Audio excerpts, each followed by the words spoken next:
versículo 12 ao 13. Olha o que diz o apóstolo Paulo mais uma vez lá em Roma. Versículo 12.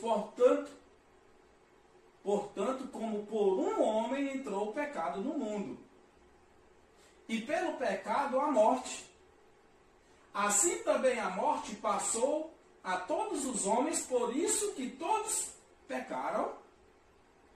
Por um homem o pecado entrou no mundo. Quem foi? Adão. Através de Adão o pecado entrou no mundo. Ah, não, mas não foi Adão que pecou, foi Eva que pecou e Adão obedeceu a Eva. Não, isso é uma outra história. O pecado entrou no mundo por um homem, Adão. Por ele o pecado entrou no mundo.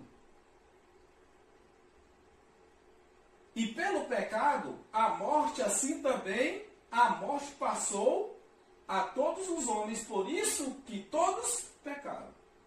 Então, por isso que existiam, antes da consumação dos séculos, o pecado original.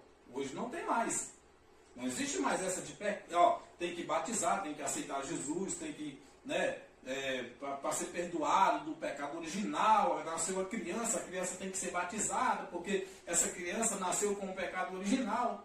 Não, não tem mais pecado original. O pecado ele foi abolido lá na cruz do Calvário. Entendeu? Portanto, como por um homem entrou o pecado no mundo, e pelo pecado a morte, assim também a morte passou a todos os homens. Por isso que todos pecaram. Todos pecaram. Todos quem? Todos que transgrediam as 603 leis de Moisés. Não é todo a humanidade. Versículo 13. Porque até a lei, eu acho que você vai entender, né? Porque até a lei estava o pecado no mundo.